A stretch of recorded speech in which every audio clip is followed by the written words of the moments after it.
மூங்கிலணை காமாட்சி அம்மன். பாண்டிய மன்னர்கள் தெய்வ வழிபாட்டிற்காக தானமாக கொடுத்த இடம் தேவதானப்பட்டி. வஜ்ரதந்தன் என்கிற ஒரு கொடிய அசுரன் ரிஷிகளையும் ஞானிகளையும் துன்பப்படுத்திக் கொண்டு இருந்தான். அவர்கள் துன்பம் தாங்க முடியாமல் அனைவரும் சேர்ந்து பிரம்மதேவரிடம் முறையிட்டனர். பிரம்மதேவர் இந்திரனை அனுப்பி வைத்தார். இந்திரன் அந்த அசுரனோடு போரிட்டு தோற்றுவிடுகிறார். அதனால் வெற்றிக்கு உரிய தெய்வமான காமாட்சி அம்மனிடம் சென்று அந்த அசுரனை அழிக்க முறையிட்டனர். காமாட்சி அம்மன் அந்த அசுரனின் தலையை வெட்டி காலால் மிதித்து அசுரனை அழித்து விடுகிறார்.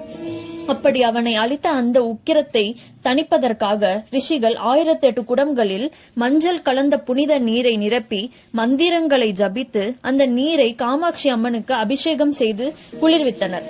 அதனால் அங்கு ஓடிக்கொண்டிருந்த வேகவதி என்கிற ஆறு மஞ்சள் ஆறு என அழைக்கப்படுகிறது.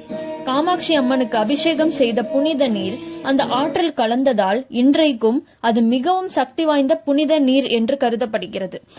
அந்த அசுரனை அழித்த போது அவனுடைய உடல் பாகங்கள் ஆங்காங்கே சிதறி விழுந்தது.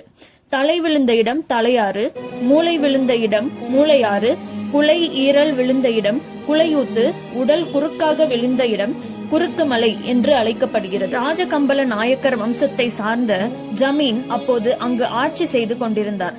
அப்போது தேவதானப்பட்டி ஒரு காடாக இருந்தது. அங்கு மாடு மேய்த்து கொண்டிருந்த ஒருவர் அவரது மாடுகளில் ஒரு மாடு மட்டும் தனி வழியாக செல்வதை கண்டு அதனை பின்தொடர்ந்து சென்றார். அப்போது அந்த மாடு ஒரு இடத்தில் நின்று தானாக பால் சொரிவதை கண்டார். ஆனால் இதுவரை அது கன்று ஈனாத மாடு. அதனால் அவர் அதிர்ந்து போனார். அதை பின்தொடர்ந்து சென்று பார்த்த அவர் மிகுந்த தேஜசுடன் ஒளி மிகுந்த அம்பாள் அங்கு இருப்பதை கண்டார். அதை பார்த்தவுடன் அவரது கண் பார்வை பறிபோனது. இதை அந்த ஊர் மக்கள் ஜமீனிடம் தெரியப்படுத்தினர். ஊர் மக்கள் பயத்தில் இருந்தனர். அம்மனிடம் வேண்டிக் கொண்டனர். அன்று இரவே ஜமீன் கனவில் அம்பாள் காட்சி கொடுத்தார். இன்னும் சிறு காலத்தில் பெரும் மழை பெய்யும். அப்போது மஞ்சள் ஆற்றில் தானே ஒரு மூங்கில் பெட்டியில் தெய்வமாக வந்து காட்சி கொடுப்பதாக கூறினார். அப்போது ஒரு மூங்கில் அணையிட்டு தடுப்பு ஏற்படுத்தி எந்த இடத்தில் அந்த பெட்டியை நிறுத்தி பிடிக்கிறீர்களோ அந்த இடத்தில் கோவில் அமைத்து வழிபாடுங்கள் என்று கூறினார்.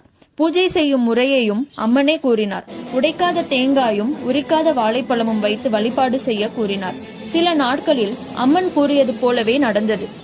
மூங்கிலில் தடுப்பு அணையிட்டு அம்மனை வழிபட்டு வந்ததால் மூங்கிலணை காமாட்சி அம்மன் என்று பெயர் வந்தது.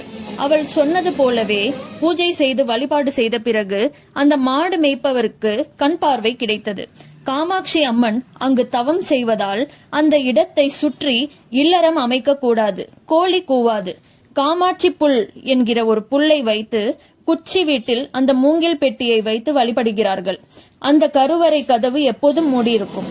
அதனால் இந்த கோவிலில் காமாட்சி அம்மன் தாயின் மடியிட்ட நிலையில் அதை போல இந்த அம்மன் சன்னதியில் நிம்மதி கிடைக்கும்.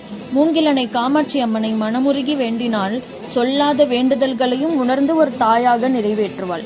இந்த கோவிலுக்கு நீங்கள் சென்றிருக்கிறீர்களா என்று கமெண்ட்ஸில் தெரிவியுங்கள். வேறு எந்த கோயில் தரிசனம் வேண்டும் என்று கமெண்ட்ஸில் கூறுங்கள்.